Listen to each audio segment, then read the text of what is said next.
Science city के प्रथम चरण को संपन्न करने के बाद में as a part of phase 2 development, Science City has developed phase 2, and as a part of phase 2 we have completed 3 different projects. इसमें से एक है एक्वेटिक गैलरी, दूसरा है रोबोटिक्स गैलरी एंड तीसरा जो मेरे पीछे दिख रहा है वो नेचर पार्क है। एक्वेटिक गैलरी में विशेषता ये है कि हमने अलग अलग जोन से फिशेस मछलियाँ यहाँ पर लाए हैं और इनको यहाँ पर रखे हैं। ये एक विशाल एक्वेरियम है जो शायद हिंदुस्तान का सबसे बड़ा हो सकता है।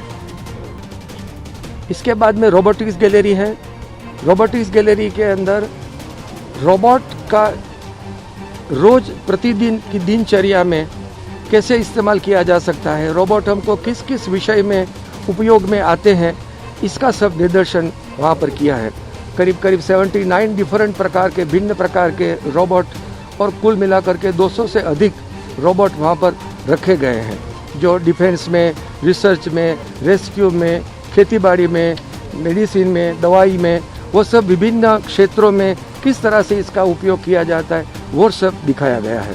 और ये अहमदाबाद के इस क्षेत्र में ये एक बड़ा उद्यान नेचर पार्क हमने विकास किया है जो करीब करीब 8 हेक्टर से भी अधिक हेक्टर में फैला हुआ है, करीब 20 एकड़ के आसपास।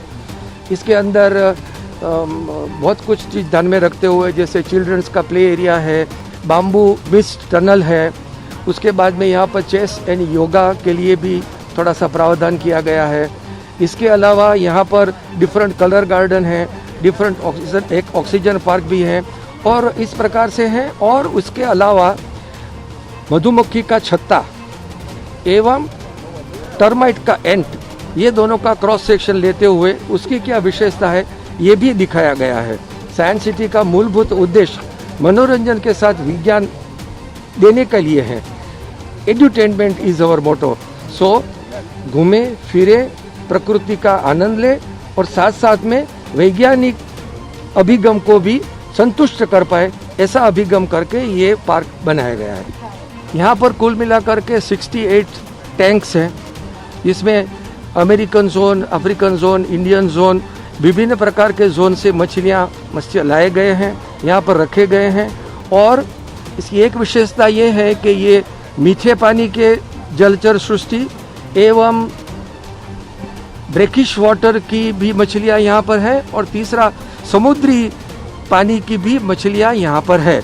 और अहमदाबाद जो कि समुद्र किनारे से इतना दूर है तो यहाँ पर समुद्र का पानी तैयार किया जाता है और फिर इसमें डाला जाता है। और सबसे पेचीदा सवाल ये है कि इनके लिए लाइफ सपोर्ट सिस्टम की बहुत आवश्यकता होती है, जैसे उष्ण तापमान चाहिए, पीएच वैल्यू चाहिए, ऑक्सीजन लेवल चाहिए, वगैरह वगैरह भिन्न बाबतों को ध्यान में रखते हुए एट द बैक एंड जिसका आपको आगे दिखता है उससे भी करीब पीछे उतना ही सपोर्ट सिस्टम चाहिए। सपोर्ट सिस्टम मेंटेन करने के लिए उसके पीछे जो भी बल चाहिए वो भी प्रावधान किया गया है।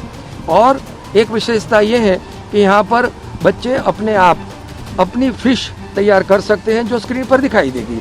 जब एट्रियम में हम दाखिल होते हैं तो एक ओरिएंटेशन की फिल्म है जो करीब 5 मिनट तक चलेगी। उसके बाद में हम जोन में दाखिल होते हैं, पूरा घूमते हैं और हमारा सबसे बड़ा आकर्षण 28 मीटर लॉन्ग शार्क टनल है। वो टनल में आप पानी के अंदर से गुजरते हुए फिश का आनंद ले सकते हैं।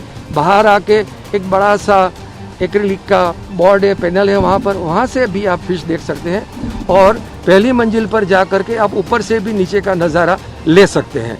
इसके अलावा टच पुल भी है, आप फिश को, एक्वाफोना को टच कर सकते हैं and you can feel the रोमांच ऑफ इट। इसके अलावा यहाँ पर 5D थिएटर भी है और 5D थिएटर के बाद कैफेटेरिया भी है और सोवेनियर शॉप है।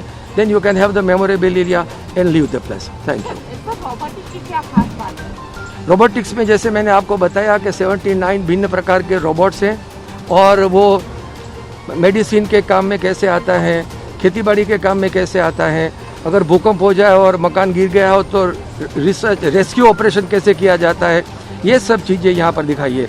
जैसे रोज़मर्रा की ज़िंदगी में झाड़ू निकालने वाला भी रोबोट रखा है, प्रेस करने वाला भी रोबो है कांच साफ करने वाला भी रोबो है, रोबो पेंटर भी है, 3D प्रिंट भी रोबो कर सकता है। आपकी मूर्ति बनानी है तो रोबो आपका मूर्ति भी बना देगा, रोबो पेंटिंग भी कर देगा। ऐसी विभिन्न बाबतें वहाँ पर रखी है।